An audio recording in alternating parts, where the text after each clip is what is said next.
Saya Cindy Aulia, mahasiswa Ilmu Administrasi Negara Universitas Negeri Padang. Pada video kali ini, saya akan membawa rekan-rekan semua untuk membahas etika, administrasi publik, dan akuntabilitas negara dalam kasus korupsi Pertamina yang merugikan negara Indonesia hingga 193,7 triliun.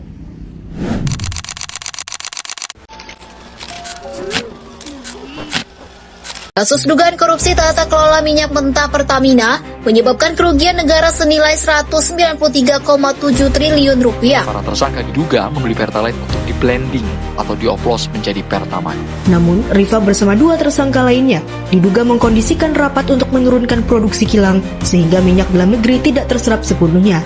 Akibatnya, pemenuhan minyak mentah dan produk kilang dilakukan dengan cara impor yang disertai dugaan markup kontrak pengiriman minyak impor mengakibatkan biaya tambahan sebesar 13 hingga 15% yang dibebankan pada negara. Angka ini bukan sekedar statistik, bukan sekedar baris di laporan keuangan negara. Ini adalah uang rakyat, uang yang seharusnya digunakan untuk pendidikan, kesehatan, dan menjamin energi bagi seluruh masyarakat Indonesia. Namun, uang sebesar itu justru menguap begitu saja akibat pengkhianatan terhadap etika dan akuntabilitas publik. Kasus dugaan korupsi yang melibatkan Pertamina menjadi salah satu skandal terbesar dalam sejarah badan usaha milik negara. Dalam kasus ini, negara diduga dirugikan hingga 193,7 triliun. Angka yang sangat fantastis sekaligus mencengangkan.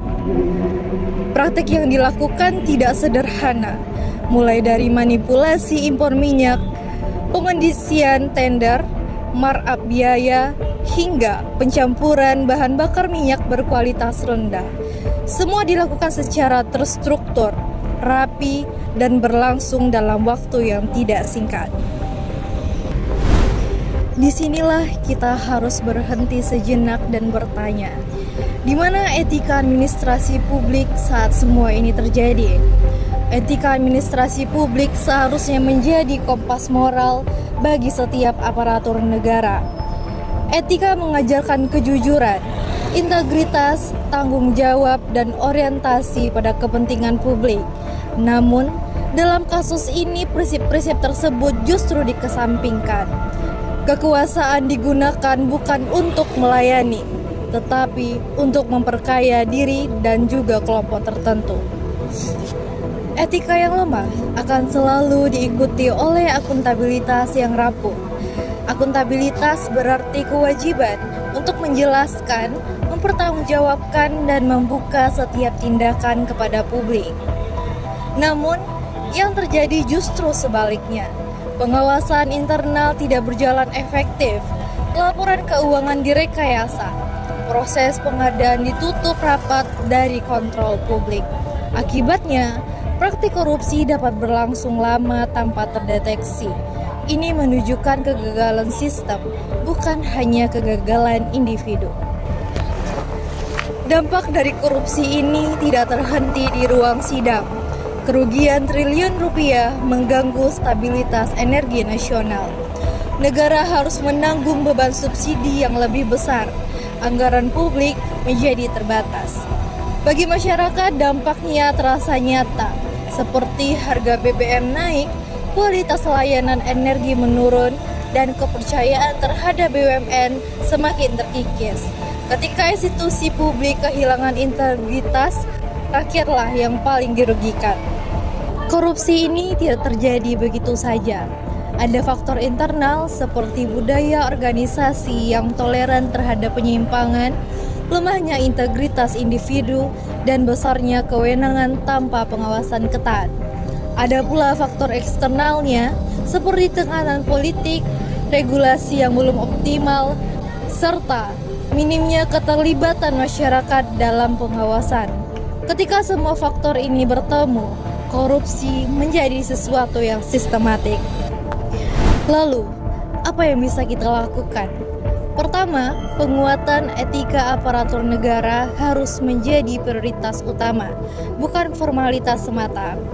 Kedua, Transparansi dan akuntabilitas harus diterapkan dalam setiap proses pengelolaan BUMN, terutama dalam pengadaan dan penggunaan anggaran. Ketiga, pengawasan internal dan eksternal perlu diperkuat melalui audit independen dan digitalisasi sistem. Dan yang tak kalah penting, masyarakat harus dilibatkan sebagai pengawas aktif. Kasus korupsi 193,7 triliun ini adalah cermin bagi tata kelola pemerintahan kita. Etika tanpa akuntabilitas hanyalah slogan. Akuntabilitas tanpa etika hanyalah prosedur kosong. Keduanya harus berjalan beriringan untuk menciptakan pemerintahan yang bersih, profesional, dan berintegritas. Karena pada akhirnya kekuasaan bukanlah tentang seberapa besar wewenang yang dimiliki, tetapi seberapa besar tanggung jawab yang kita jalankan. 193,7 triliun adalah peringatan keras bahwa etika dan akuntabilitas bukan pilihan, melainkan keharusan. Saya Cindy Aulia dengan NIM 2304218 pamit undur diri. Saya harap dengan adanya video ini dapat membuka sudut pandang baru bagi kita semua dan kita dapat lebih kritis dalam menyikapi kasus-kasus korupsi yang ada di Indonesia. Sekian, wassalamualaikum warahmatullahi wabarakatuh.